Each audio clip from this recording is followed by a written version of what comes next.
y hacer una declaración y decir, Señor, esta es mi Biblia, herencia de Dios para mí, para ayudarme a vivir a través de su palabra y para aplicarla a la vida de mi vida, a la vida de a mi vida y a la vida de mi familia. Porque esta es la lámpara que alumbra a mis pies mi camino y a la vez es la lumbrera que alumbra todo el área donde transcurre mi vida. Hoy voy a dar gracias a ti, Señor, por todas las cosas buenas que has hecho para mí, para mi vida, para mi familia, hasta el día de hoy.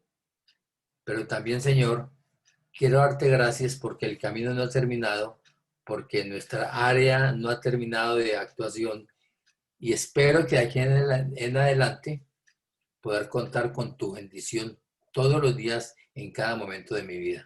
Gracias te damos, Señor, en el nombre de Jesucristo. Amén.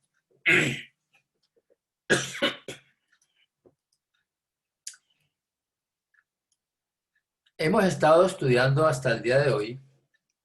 Un momentico, yo hago aquí una cosita. Bueno.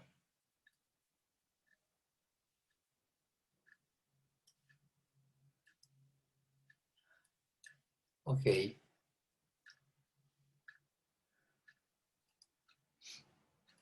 Estoy tratando de hacer una grabación. Bueno, ahora sí. Les decía que hasta el día de hoy hemos estado estudiando durante este mes algunas cosas que tienen que ver con autoridad. Para ello tomamos el texto de estudio para todo el mes que fue Romanos 13:1, que dice sométase toda persona a las autoridades superiores, porque no hay autoridad sino de parte de Dios, y las que hay por Dios han sido establecidas. Ese es el texto en el que hemos estado meditando este mes y de verdad que se han presentado muchas cosas en la vida que nos sirven de ilustración real y cotidiana, ilustración de lo que la palabra dice. Eso es lo que vamos a tratar de ver hoy. Para el día de hoy tenemos un texto pues también que hemos tomado Hechos 5:29, que dice, respondiendo Pedro y los apóstoles dijeron, es necesario obedecer a Dios antes que a los hombres. Es decir, que seguimos en la línea de la autoridad durante el resto que nos queda de este mes, creo que es esta y la próxima semana.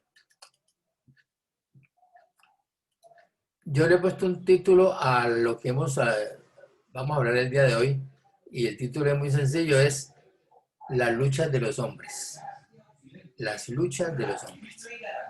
De verdad que estas luchas son para toda la humanidad, para los que habitamos el mismo planeta, creyentes o ateos, o los que no consideran la parte espiritual como una realidad del mundo, no importa si lo consideran o no, para todos son las luchas en el mundo. En este planeta la lucha es cotidiana. De hecho, yo cuando estaba muy joven, yo me acuerdo, no sé por qué, yo recuerdo que uno de los saludos que tenía uno en aquella época es que decía, hola, ¿cómo estás? Entonces la otra persona le contestaba, no, aquí en la lucha. Ahora estoy entendiendo por qué. Era aquí en la lucha. Este mes hemos estado hablando entonces de autoridad y es importante hacer énfasis en que la autoridad espiritual máxima del cristiano es el Señor Jesucristo. De eso no tenemos ninguna duda. Es la cabeza de la iglesia, es la autoridad máxima. Pero en el mundo, en la parte física del mundo, debemos tener una autoridad máxima, ¿no? Y es indudable que físicamente la autoridad máxima del cristianismo no es un hombre. La autoridad máxima del cristianismo sobre la tierra es la Biblia. ¿Por qué? Porque es la palabra de Dios. Y porque cuando queremos saber qué piensa Dios sobre una cosa o sobre otra, la única posibilidad que tenemos es ir y consultarla en su palabra. Y lo que tenemos que estar haciendo cada vez que nos reunimos para hablar de estas cosas que el Señor ha creado y ha hecho sobre la tierra. Bueno, hay otra posibilidad también, es que Dios le hable a uno, ¿no? En eso, pues, desafortunadamente, es cierto, el Señor nos puede hablar. Es cierto, el Señor puede utilizar a otras personas para que nos hablen. Pero la palabra profética más segura sigue siendo la Biblia. En otros casos, por razón de que cuando el hombre se involucra en las cosas, se convierte como en el famoso teléfono roto, que una cosa es lo que recibe el hombre y otra cosa es la que dice. Los cristianos vivimos en un mundo, o más bien vivimos en el mundo por a la vez. De vivir en el mundo, somos ciudadanos del reino. Eso es como un poquito difícil a veces de entender. Es un reino espiritual que está dentro de un mundo natural. Y desde luego, hay algunos aspectos que delimitan nuestro mover en uno o en otro ámbito. Por un lado, tenemos una lucha permanente en nuestro entorno natural, una lucha que comienza desde lo que concierne a nuestra salud, una protección, en fin, la alimentación, todo lo que tiene que ver con nuestra salud, hasta alcanzar metas espirituales y metas que tienen que ver con la vida física. O también pasando por todo lo material que está involucrado y por todo lo personal y psicológico que sea necesario superar para también alcanzar otro tipo de metas, como cuando la persona estudia una cosa u otra y se forma en alguna disciplina. Todo eso hace parte de las luchas que nosotros tenemos. Es decir, la vida tiene muchas variables y se hace bastante compleja. Y a veces nos enredamos en todas estas variables que existen. Sin embargo, las luchas que tenemos, incluso que tenemos todos, creyentes y no creyentes, las luchas que tenemos no son físicas, realmente se desarrollan en el mundo espiritual. Y claro, los que tenemos la Biblia como pues la fuente de consulta para ver lo que piensa Dios de estas cosas, la orientación de Dios, entonces tenemos textos bíblicos que nos enseñan cosas al respecto. El que no tenga este tipo de información, pues vive su espiritualidad de acuerdo a lo que todos los días caiga, ¿no? Pero nuestra palabra dice, o más bien la palabra que nosotros manejamos, que es la palabra de Dios, dice, porque no tenemos lucha contra sangre y carne, sino contra principados, contra potestades, contra los gobernadores de las tinieblas de este siglo, contra huestes espirituales de maldad en las regiones celestes. Ese es Efesios 6:12. O sea, cuando dice que no tenemos lucha contra sangre y carne, quiere decir que nosotros no tenemos lucha con otras personas, con otras formas físicas de contendor. Nosotros tenemos luchas contra principados que son, yo tengo aquí un principado, en el griego es argei, significa un gobernante, un dominio, un poder, un jefe. También dice que tenemos lucha contra potestades. Dice que una potestad es una autoridad, es una fuerza, es sobrehumana esa fuerza potestativa o potestad, es símbolo de control, es su influencia delegada, es poder. En griego es exousia. También pues hay huestes, que una hueste es como un ejército acampado, también es espiritual, y todos son como esas fuerzas de maldad que funcionan en las regiones celestes, donde se mueve todo lo espiritual. Entonces, bueno, nosotros tenemos pelea contra sangre y carne. Nosotros tenemos peleas, luchas, guerra espiritual tenemos nosotros. Por otro lado, eso es para fijar unos parámetros, ¿no? O sea, para entender un poquitico lo que vamos a hablar más adelante. Esto es como para fijar límites. Por otro lado, en lo espiritual, como parte de nuestros objetivos, debemos cumplir con los propósitos de Dios para cada uno de nosotros. Y aunque estos propósitos pueden ser diferentes en cada uno, hay una orden explícita y es una orden común para todos y que todos debemos cumplir. En Marcos 16:15 dice, id por todo el mundo y predicad el evangelio a toda criatura. Como todos sabemos, cuando un verbo se utiliza en imperativo es una orden, entonces esta es una orden que el Señor nos da de algo que debemos desarrollar en la tierra. Mire que el Señor Jesucristo tiene 3 mandamientos para nosotros. Los 3 mandamientos tienen que ver con el amor. Son órdenes, porque son mandamientos. Pero son mandamientos que tienen que ver con el amor y se convierten en hechos, porque el amor, como un sentimiento, pues no va a ninguna parte. El amor se debe convertir en un hecho. Y de hecho, en la Biblia, el amor es algo así como proteger y proveer. Un par de verbos bien importantes que significan proveer y proteger. En la Biblia, amor o amar es proveer y proteger. Aparte de esos mandamientos 3 que son, nos mandó una misión el Señor sobre la tierra, que es predicar el Evangelio. Bueno, hay 4 cosas que nos ha mandado a hacer. En ninguna dice que debemos hacer un plantón, que debemos hacer una protesta, nada de eso. Eso es lo que quiero que más adelante podamos ver. Entonces, en el mundo del reino, que está funcionando dentro del mundo natural, tenemos estos 2 limitantes. Una, que la pelea no es contra personas, que la lucha es espiritual. Y la otra, que tenemos solamente un mandato que cumplir sobre la tierra. Digamos que, entre comillas, la forma de defender las intenciones de Dios sobre la tierra o los propósitos de Dios es haciendo lo que Él nos manda hacer y es predicar. Es la forma de defender la causa de Dios. Él no nos ha mandado a otro tipo de guerra con las personas, con la parte física, para defender lo que Él está buscando. Su causa se defiende solamente predicando el Evangelio. De lo demás, Él se encarga. Entonces, claro, este mes por eso comenzamos estudiando el texto de Romanos 13:1, que es sobre autoridad. Sométase toda persona a las autoridades superiores, porque no hay autoridad sino de parte de Dios y las que hay por Dios han sido establecidas.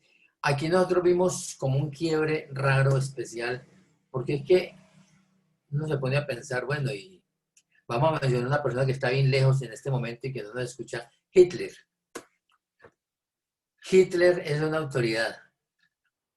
En su momento hizo barbaridades. Detrás de Hitler está Dios delegando esa autoridad a Hitler.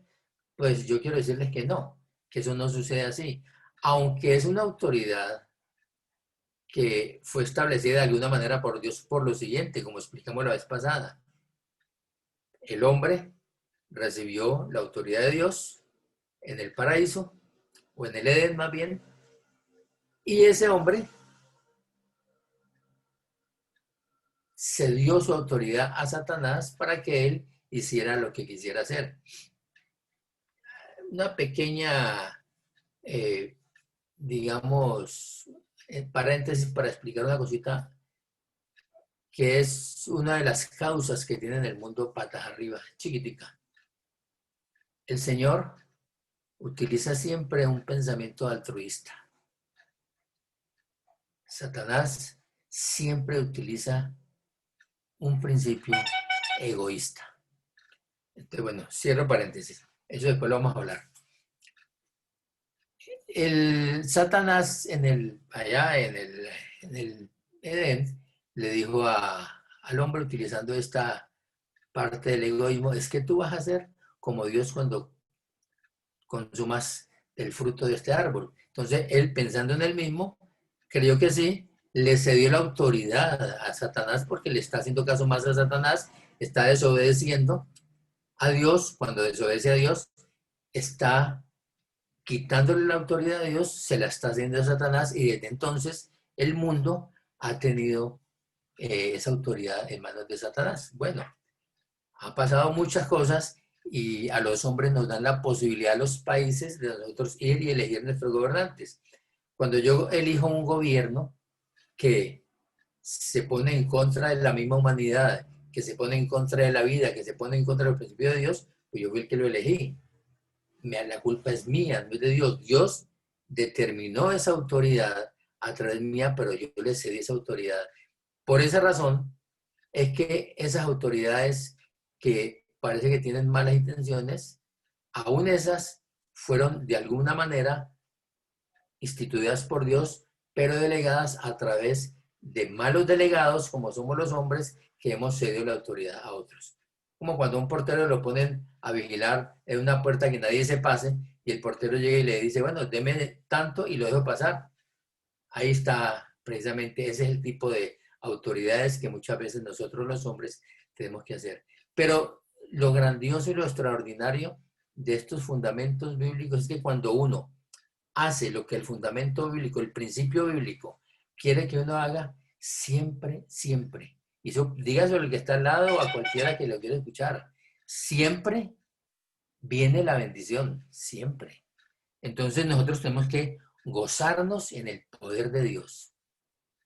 Goces en el poder de Dios. Aunque las circunstancias que esté viendo no son las más apropiadas, goces en el poder de Dios porque en Él es que vamos nosotros a ser bendecidos. Por otra parte, el otro texto que nos ocupa hoy dice, respondiendo Pedro y los apóstoles dijeron, es necesario ofrecer a Dios, perdón, obedecer a Dios antes que a los hombres. Entonces, claro, aquí también se presenta algunas, la gente a veces utiliza la Biblia y los textos bíblicos, los descontextualizan, los sacan del contexto donde están y entonces los utilizan aparte y los adhieren a cualquier pensamiento creyendo que eso es así. Pues quiero decirles que no. Hay varias cosas.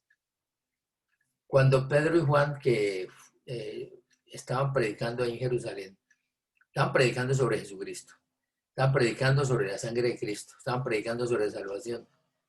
Estaban diciéndole a los judíos, precisamente, ustedes lo llevaron a la cruz, ustedes derramaron su sangre, en fin. Y estos hombres dijeron, el sumo sacerdote, todo lo que tenía que ver con la iglesia judía. Mire, tenían que ver con la iglesia judía, no con el gobierno de Jerusalén, que era de romanos en ese momento. Con la iglesia judía, tenían que ver con la iglesia judía, ellos les prohibieron que Pedro y Juan predicaran del evangelio. Y lo llevaron a la cárcel y todo lo demás. En otra ocasión, entonces un ángel los sacó de la cárcel, los puso en el templo a predicar, esa fue la orden que le dio el ángel a Pedro y a Juan, y ellos llegaron a predicar al templo, y cuando llegaron el sumo sacerdote y los demás del concilio, y dijeron, bueno, ustedes no pueden seguir predicando esto, Pedro les contestó, Pedro y los apóstoles contestaron, es necesario obedecer a Dios antes que a los hombres, pero mire la circunstancia, la iglesia judía, el judaísmo no querían que predicaran sobre Jesucristo. Y estos que querían ser sometidos por los judíos para predicar otra cosa diferente, ellos dijeron, no señor, vamos a obedecer a Dios. Y había un hombre ahí metido en esa historia, un tal Gamaliel, que era un doctor de leyes. Y al ver esta situación, les dijo, porque estos querían era matarlos. Entonces al ver la situación les dijo Gamaliel al sumo sacerdote y a los del concilio, les dijo, hombre, yo creo que si ustedes han visto, hemos tenido varios ejemplos con Judas, con otro personaje que ha venido defendiendo una causa y realmente a ese personaje se atacó, a ese personaje fue muerto y la causa se acabó porque los seguidores se acabaron. En este caso es delicado. Estos hombres están diciendo unas cosas sobre el hombre que fue crucificado, sobre Jesucristo, y la cosa se siente tan fuerte que yo tengo cierto temor, les decía Gamaliel, que era un erudito en las leyes, les decía, por mi experiencia yo sé que las cosas cuando son de Dios, Dios mismo las defiende. Las cosas cuando no son de Dios, se acaban, como esos ejemplos que les puse. Así que yo creo que en este caso debemos dejar a estos hombres quietos, para que de pronto no nos veamos más adelante peleando contra Dios. Eso fue extraordinario. De todas maneras, les dieron golpes, los azotaron y los dejaron sueltos. Cuando nosotros nos encontramos con situaciones que aparentemente están en contra de las cosas de Dios, no te preocupes. Tú haz lo que Dios te mandó a hacer y el Señor va a defender su causa. Si no fuera así, el cristianismo ya no existiría. Voltaire dijo, en la época de Voltaire, no me acuerdo si fue como en el siglo 1800 y algo, o 1700, no recuerdo exactamente, Voltaire dijo que no pasarían 100 años y que ese asunto de Jesucristo, eso se iba a acabar. Y hoy en día, la casa donde Voltaire vivía, la tienen las sociedades bíblicas y ahí manejan una cantidad de literatura cristiana para toda Europa. Así que hay veces que la gente no entiende que puede estar peleando contra Dios y pelear contra Dios, la verdad, no es garantía de triunfo. Bueno, a propósito de eso entonces, con estos comentarios acerca de estos textos bíblicos que nos he traído hoy, tenemos una ilustración viva, una ilustración verdadera, una ilustración real sobre estos textos bíblicos, una ilustración donde podemos aplicar esto y podemos entenderlo un poco mejor de lo que nosotros lo vemos en este momento. Por ejemplo, hay una polémica, hay un pastor en California, se llama John MacArthur, la iglesia se llama Grace Community Church. Esa iglesia, pues como todas las iglesias, fue cerrada, hubo un confinamiento por esto de la pandemia, hubo un confinamiento y ellos efectivamente estaban cada quien en sus casas y demás, pero en julio, el último domingo de julio creo que fue, al pastor MacArthur se le ocurrió pues que él debería abrir la iglesia, porque, porque a las personas era necesario que se congregaran, porque esa actividad, como lo dijo Trump, en algún momento es esencial para la vida de las personas. El creyente esencialmente necesita congregarse. Entonces, él abrió la iglesia bajo su propia responsabilidad. Le dijeron que habían unas multas y que eran $1,000 diarios sobre eso. Y dijo, no me importa, yo pago la multa que sea y yo abro la iglesia. Desde luego, esta actitud ha generado como dos tipos de comentarios en el mundo cristiano. Por un lado, están los que creen que el pastor MacArthur es un extraordinario hombre de Dios, es un valiente, es el adalid de la defensa de la causa de Dios sobre la tierra, está dando un ejemplo extraordinario de fe, de confianza. Bueno, por el otro lado, están los que creen que el pastor MacArthur es como, ay señor, como Milton el audaz, aventurero, y algunos lo han tachado de irresponsable. Pues, sin decir ni una ni la otra, yo puedo analizar por qué una o por qué la otra. Entonces, por ejemplo, el pastor, cuando abre su iglesia y convoca a las personas nuevamente a reunirse, está en desobediencia de la palabra de Dios. Sí, está en desobediencia porque aquí dice, sométase a toda persona a las autoridades superiores y todo lo demás. A ver, los países, las ciudades, los estados, en fin, se tienen que cuidar de proteger a su población. Hay normas, hay leyes, hay marcos constitucionales legales que tienen que cumplir. Pero hay que acordarse, y muchas veces la gente no se acuerda de esto, es que cuando la norma se hace bajo un estado normal, digamos, un estado de un funcionamiento donde no se toma en cuenta sino lo que sucede normalmente en una sociedad. Cuando hay cosas especiales, entonces ya las leyes cambian. Un ejemplo muy elemental de esto es si usted se ve obligado a, en una ciudad, sea usted cristiano, no creyente, ateo, satánico, lo que quiera, si usted va por una calle un carro y un semáforo le pone en rojo, usted tiene que parar. Es una norma de orden de la ciudad. Pero resulta que si la luz se fue en toda la ciudad, no se sabe cuándo viene, alguien tendrá que pararse ahí y decirle, sigan ustedes, paren ustedes, sigan ustedes, paren ustedes, en fin, al tratar de ver cómo hacemos. A mí me tocó una vez en Bogotá bajarme del carro en una intersección donde no habían semáforos, se habían dañado y había tal taco de carros ahí que me tocó bajarme y empezar a dirigir el tránsito para poderlo desalojar y poder yo pasar también. Después que me fui, no sé qué pasó ahí. Pero esto me pasó por la 80, cuando la 80 estaba, cuando en Bogotá saben dónde es, cuando estaba sin pavimentar. Entonces, son cosas de orden de las ciudades que tienen que establecerse. De esa manera, pues si a una ciudad, un estado, un país, el mundo entero está en una condición especial. Lo que pasa es que no sabemos que una, ya hemos oído hablar tanto de pandemia, pero no sabemos que es una pandemia. Cuando hay mucha gente enferma de lo mismo, nosotros sabemos que eso se llama, no, hay una epidemia de gripa en tal región.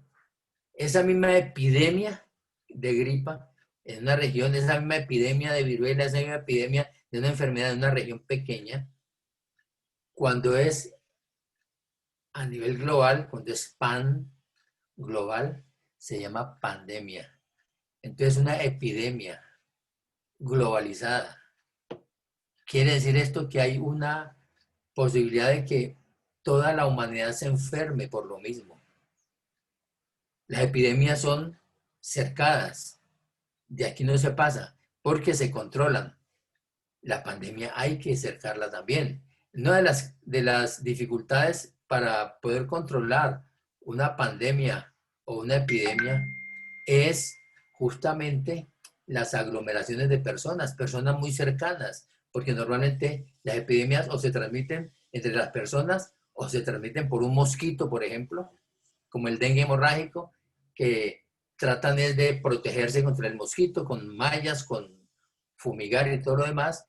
Desafortunadamente, lo que estamos viendo ahorita es una epidemia que se transmite, una epidemia global, por llama pandemia, se transmite entre los mismos seres humanos, de forma aérea, por nuestra saliva, por lo que nosotros botamos por la boca cuando estornudamos, cuando hablamos, cuando cantamos, y lo recibimos fácilmente por las mucosas nasales y hasta por los ojos y por la misma boca.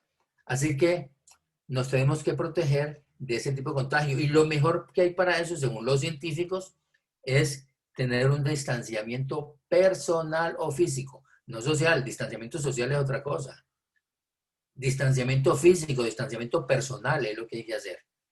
Entonces, el pastor aquí, el que estamos hablando, pues se pasó por la faja todos esos distanciamientos y encima de todo dice que es necesario obedecer a Dios antes que a los hombres.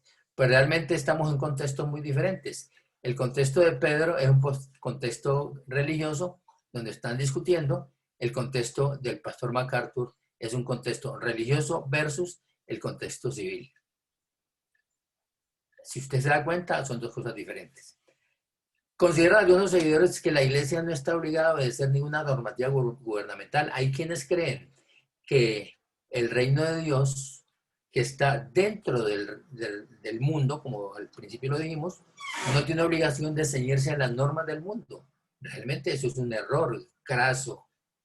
Yo tengo que obedecer, tengo que pagar impuestos, tengo que asistir, salir a las calles de acuerdo a las normas que me dan.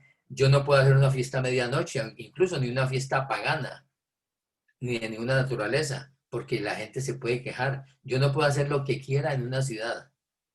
Pero algunos seguidores dicen que la iglesia solamente lo que hace es que voluntariamente se acoge a lo que el gobierno dice. No es voluntariamente, es por obligación que la iglesia tiene que acogerse más. Yo estoy en una iglesia en la ciudad de Cali, donde el pastor no quiso bajar el volumen a su alabanza el día de semana por la noche y se le mandó una tutela.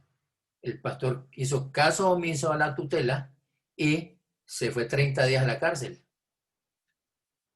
Entonces, después vino a decir, me disculpan, pero esto no lo puedo dejar pasar. Viene a decir que eso fue porque Dios quiso que él hiciera eso, porque fue a la cárcel a evangelizar. No, no, no, eso no es porque Dios quiso, es porque él se lo buscó.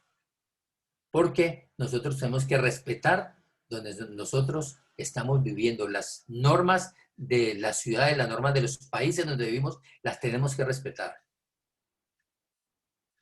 La constitución de cada país que tiene que ver con la, básicamente, con la, digamos, distribución de poderes y fuera de eso, tomar todas las acciones y desarrollar las políticas públicas que permitan que los ciudadanos vivan bien, disfruten, tengan un buen desarrollo dentro de ese país. Todas esas cosas son para todo el mundo, creyentes y ateos, para todo el mundo. Entonces son deberes y derechos para todo el mundo. Entonces por ahí también es algo que no es un buen concepto pensar eso. Ahora, esta iglesia está poniendo en peligro a muchas personas. Yo la verdad me siento admirado de ver cosas, de escuchar comentarios de personas tan audaces, tan aventureros. Y lo peor es que hay otras personas que lo escuchan y lo aceptan como verdad. Decía una persona ahí defendiendo aquí al pastor que es que el virus este que está ahorita rondando el mundo entero, casi no es mortal. Casi no es mortal. Anoche yo escuché una estadística que en el mundo van 800.000 personas muertas por el virus. Pero él dice que es que no, que el virus casi no es mortal. Entonces, que por eso no es como tal. Yo creo que cuando mata una sola persona, ya es mortal.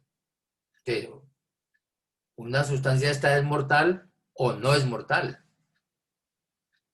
Una mujer no puede estar medio embarazada. ¿Está embarazada o no está embarazada? Así me decía un jefe alemán que tenía. El virus es mortal. Ahora, el grado de letalidad puede que no sea muy alto, pero indudablemente el virus es mortal. Y entonces hay que cuidarse. También decían que el tapabocas no es necesario, que cuando nosotros usamos tapabocas más bien como cristianos, estamos diciéndole a la gente que no tenemos confianza en Dios, que nuestra fe es muy débil, que el no usar el tapabocas da muestras de ser una fe poderosa, una fe bien fundamentada en Dios y que eso sí es tener fortaleza en el Señor, tener libre de tapabocas. Pues quiero decirle que Dios no está para que nosotros lo desafiemos a que nos venga a hacer demostraciones de señales y demás para poder nosotros hacerlo quedar bien. A Dios se le hace quedar bien con otra cosa, con humildad, con obediencia. Eso es lo que hace quedar bien a Dios, no el retarlo para que venga a mostrar que es que mire cómo yo no me enfermo, miren, me le tiro a los tiburones, ellos no me hacen nada porque Dios, venga, contróleme los tiburones. No, así no es. Usted use su tapabocas, usted cuídese, mantenga el distanciamiento personal con la gente, use su lavado de manos, utilice el alcohol, todo lo que sea posible para estar lo más posible, y valga la redundancia de posible y posible, el hecho de que usted se proteja. Entonces no hay ninguna debilidad de fe. Usemos el tapabocas. Yo no puedo, ay Señor. Y otra cosa terrible, que están dando una mala imagen ante los creyentes y ante los no creyentes. Imagínense que yo he escuchado que en California hay un avivamiento. A partir de esa desobediencia del pastor MacArthur, hay un avivamiento. Entonces yo he investigado un poquitico sobre el avivamiento y resulta que hay unos movimientos, hay un movimiento que es como quien dice la iglesia del bienestar, la iglesia del bienestar de las personas, algo así. Es una iglesia, se llama iglesia, pero que sus fundamentos, o más bien sus principios, son marxistas. Entonces ellos hablaron de las nine mark, era como las 9 marcas, y entonces la gente ahora les dice las nine marks, como de Marx. ¿Por qué? Porque resulta que estas personas que se han adherido a lo del pastor MacArthur con nombre de iglesia, son gentes que están buscando otra cosa. Están buscando hacer unos plantones y hacer unas protestas por cosas diferentes, incluso por el racismo, por el problema que ha habido en Estados Unidos de la persecución racista. Incluso sobre eso han sido las marchas. Y entonces he escuchado también otras máximas que dicen, como en las marchas que se han presentado en Estados Unidos, no han tomado en cuenta el distanciamiento de las personas, ni han tomado en cuenta que la gente lleve no tapabocas, entonces a la iglesia no le pueden exigir eso, porque no le han exigido la marcha. Ay, señor, pero estamos hablando de dos cosas diferentes. Una protesta está en contra de todas las ordenanzas. Una iglesia tiene que funcionar de acuerdo a lo que le ordene el Estado para su funcionamiento ahí donde está. Eso no está coartando la libertad religiosa. Entonces no hay tal avivamiento. Allá es un poco, hay unos movimientos allá que realmente no son cristianos. Debe haber uno que otro por allí pues adherido a las causas del pastor MacArthur. De todas maneras, están mostrando una ignorancia crasa sobre los peligros que se viven en esta pandemia. Están mostrando una ignorancia que es una ignorancia absoluta sobre lo que es este contagio, lo que es este virus, lo que le puede pasar a la gente.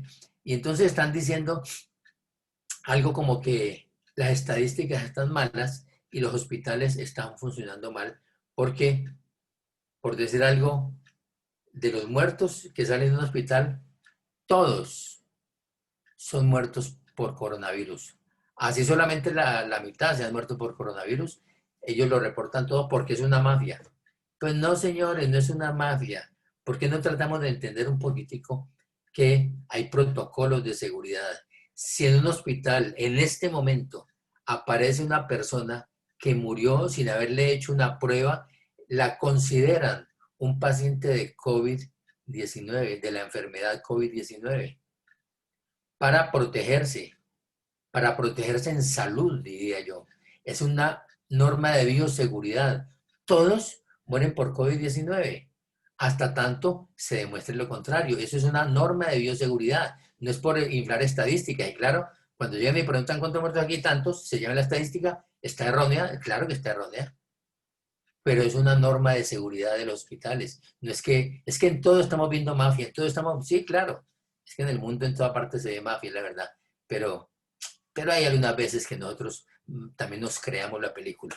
Entonces, realmente ese problema, eso que están hablando sobre el COVID-19 en los hospitales, también tiene su razón de ser. Que es que mi papá lo llevaron y entonces se murió allá de tal cosa, lo atropelló un carro y después dijeron que era un paciente de COVID-19. No es que dijeron, lo trataron como paciente o como muerto de COVID-19 por razones de bioseguridad. Eso lo escuché a un especialista, no me lo inventé yo, eso lo escuché a un especialista, un director nacional en Colombia de enfermedades infectocontagiosas. Y dice que no debemos dejar de congregarnos como lo ordena la Biblia. También están descontextualizando la advertencia. La Biblia dice que no debemos dejar de congregarnos, pero yo pregunto, ¿los chinos será que se congregan en cualquier parte? La gente que está en India se congrega en cualquier parte de los cristianos. La gente de Corea del Norte se congrega en cualquier parte. Tenemos que darnos cuenta que chinos, hindúes o hindúes no, hindustanes o coreanos del norte que encuentren congregándose con una Biblia, los pueden colgar o los pueden matar. Yo me pregunto si ahora que un pastor, así como bien bravo como el pastor de California, estuviera en China, ¿será que él abriría su iglesia allá en la Plaza Tiananmen, en Pekín? Bueno, yo no es que conozco mucho de China, sino que me acuerdo hace como 20 años hubo una masacre de estudiantes en esa plaza y como yo estaba joven, me acuerdo de ver la noticia. Entonces sé que esa es una plaza importante en Pekín. ¿Será que en esa plaza algún pastor se le ocurriría levantar porque sí, porque estoy en contra de las autoridades y que primero hay que obedecerle a Dios antes que a los hombres? Pues quiero que sepan que en China hay iglesia underground, la iglesia bajo tierra, la iglesia subterránea. En la India, conozco pastores que han ido a predicar a la India, en Corea del Norte, y todo esto lo hacen de una manera tal que sea bien oculto. Ojalá que nadie se entere, porque si llegan a enterar, lo mínimo que les hacen es meterlos a la cárcel. Entonces, eso de que no debemos dejar de congregarnos, eso es una advertencia que debemos cumplir en la medida que nosotros lo vayamos pudiendo hacer. Ahora, ¿qué es congregarse? Si la misma palabra dice que cuando dos o más personas se congregan en su nombre, Él estará en medio. En su nombre, Él estará en medio. O sea, si yo me reúno con otra persona a orar, nos estamos congregando porque Dios está en medio de nosotros. Si me reúno con tres o con cuatro, estamos en eso. No es que las iglesias tienen que ser arriba de 500 miembros para que sea una iglesia. Pues qué pena, porque una iglesia se forma a partir de dos. La iglesia es uno solo, pero la iglesia congregacional es a partir de dos. Dos o más congregados en su nombre, ahí en medio va a estar el Señor. Entonces yo no tengo que irme a congregar en un parque o en sitio donde me vean en contra de lo que el gobierno quiere, porque para cumplir con lo que dice la Biblia. Así que en este caso también están equivocados. Me da la impresión que es una lucha por no cambiar. A ver, al Señor se le ha ocurrido permitir que sucedan eso es lo que yo pienso, que sucedan estas cosas que están sucediendo, como esta pandemia que a nadie se le había ocurrido que pudiera suceder. Que en todo el mundo, en este momento, el tal coronavirus, que es un pedazo que no se alcanza a ver, de una sustancia grasa, nos tenga arrodillados. Porque además dicen los de la iglesia esta que los cristianos estamos muertos del miedo.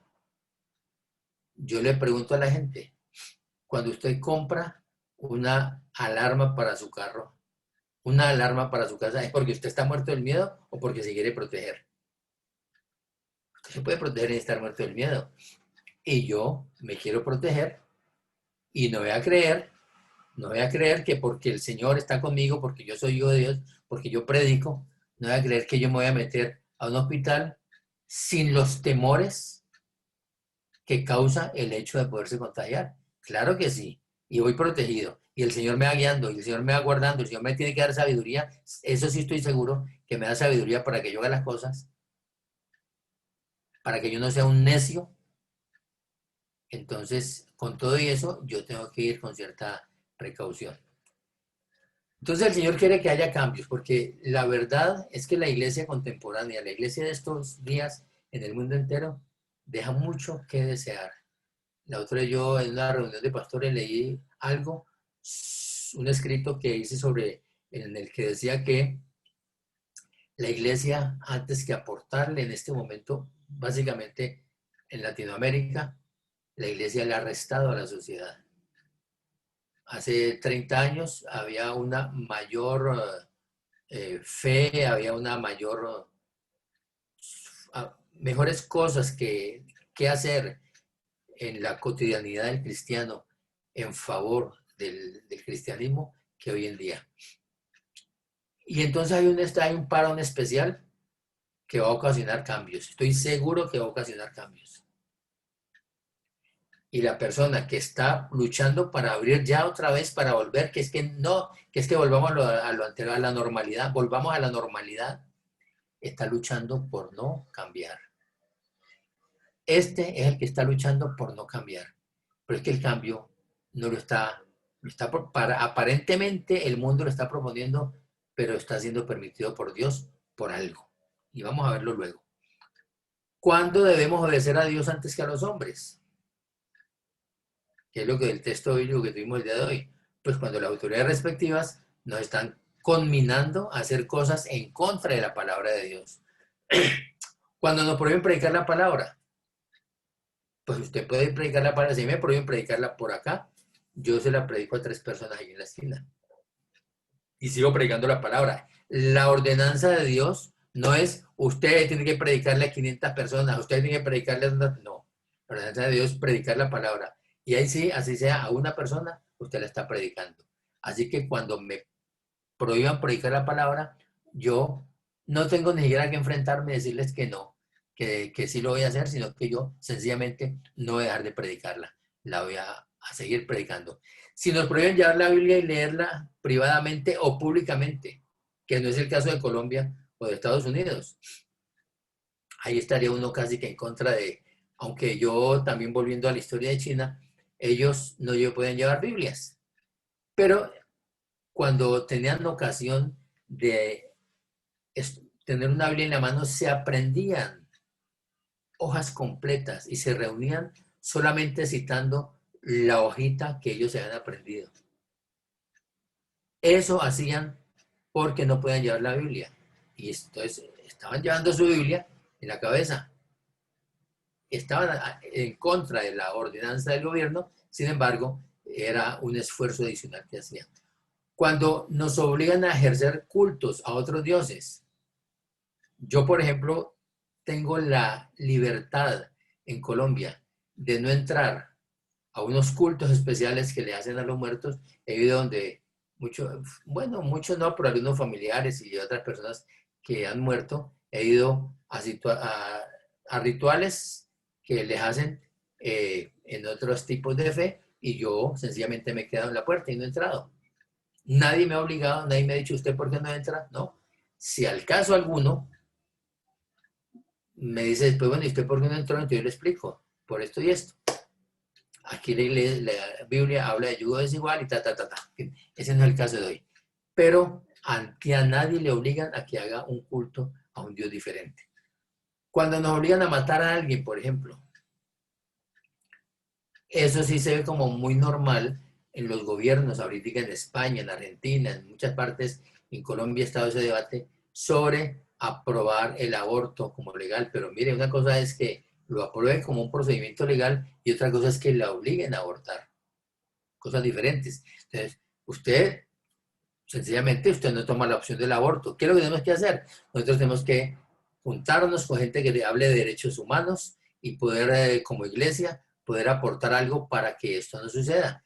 Pero de resto, el que quiera ir a hacer cometer ese crimen, porque el gobierno se lo permite, eso no es el problema, no nos están obligando a nosotros con eso a hacer lo mismo.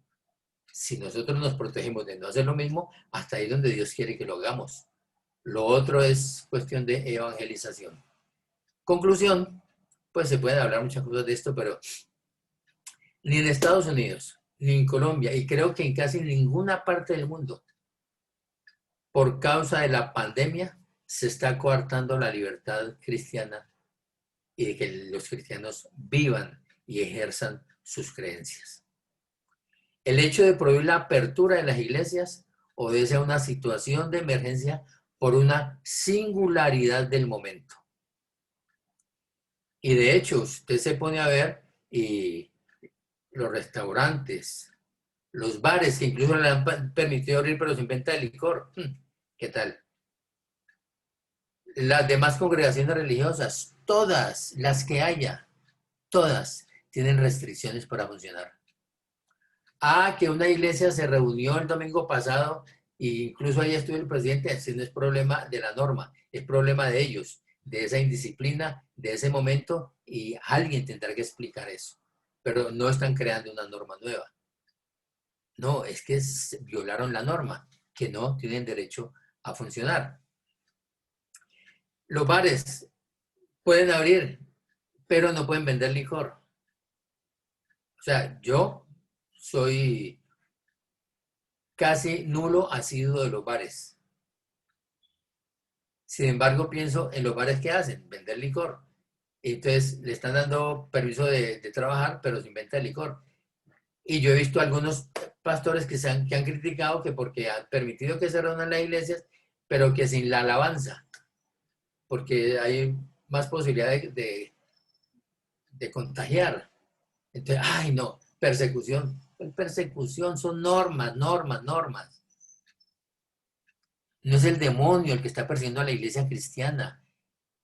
Hay que sacarse de la cabeza que en este momento el demonio por la pandemia está persiguiendo a la iglesia cristiana. Eso no es verdad. Eso no es verdad. Eso sería como limitar, hacer la acción del demonio contra la iglesia bastante benigna.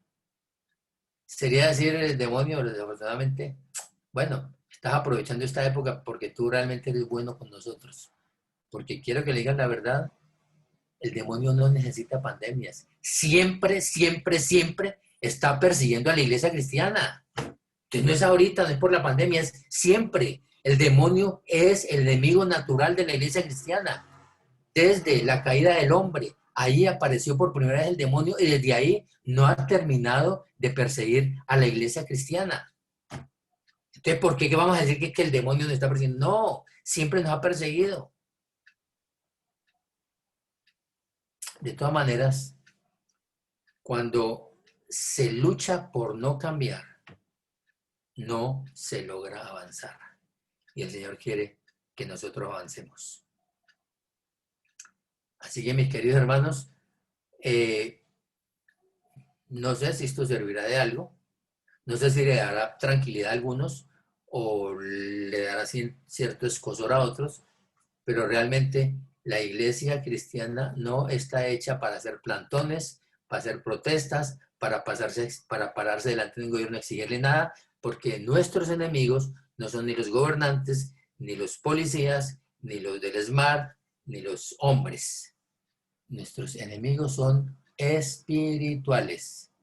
Y cuando nosotros nos paramos de frente a enfrentarnos con el gobierno, le estamos abriendo la puerta al espíritu que entre y nos ataque, porque nos estamos metiendo justamente donde no nos debemos meter porque lo tenemos prohibido.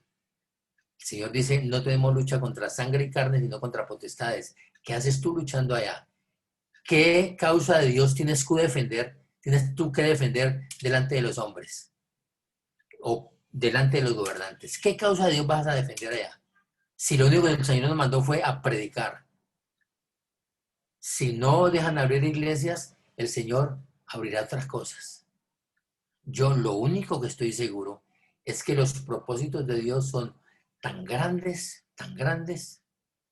que las circunstancias que se viven como esto que estamos viviendo pasa desapercibido frente a los propósitos de Dios.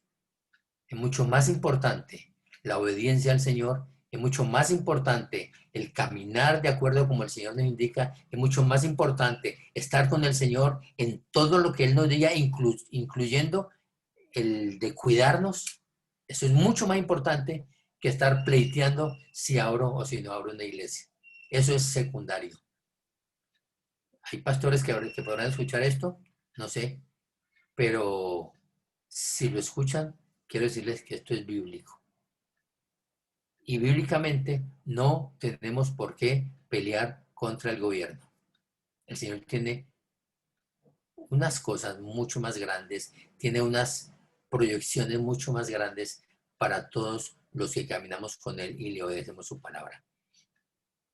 Señor, yo te doy gracias por este tiempo que tú has tenido aquí en medio nuestro, Señor. La palabra tuya, la Biblia, pues es nuestra guianza. El Espíritu Santo es quien aviva eso en cada uno de nuestros corazones. El Espíritu es el que marca la intención del alma y queremos que el Espíritu Santo en cada uno de los que están escuchando aquí en el Espíritu Santo en mí, el Espíritu Santo en todos, sea quien marque, Señor, quien marque como las tendencias de lo que cada uno de nosotros queremos hacer. Que cada vez que tengamos la intención de hacer algo, que ese Espíritu Santo marque como esa intención del corazón de cada uno. Que el Espíritu Santo nos lleve con sabiduría, que el Espíritu Santo nos ayude a enfrentar dificultades, que el Espíritu Santo nos ayude a gozarnos de las bendiciones, que el Espíritu Santo nos ayude a conocer, a interpretar los momentos difíciles para poderlos superar, que el Espíritu Santo nos dé sabiduría para vivir en este mundo que ya de por sí es mucho más difícil que cuando nosotros nos lo planteábamos al comienzo. El Espíritu Santo en cada uno de nosotros es el que nos marca incluso la llegada al cielo con el Señor. Así que te pido, Dios, que seas tú dándonos esa porción de tu espíritu en cada momento, en cada circunstancia que vivamos y que podamos nosotros desarrollar una vida buena, una vida agradable, una vida abundante en medio de la dificultad, porque tú además estás con nosotros en medio de esa dificultad.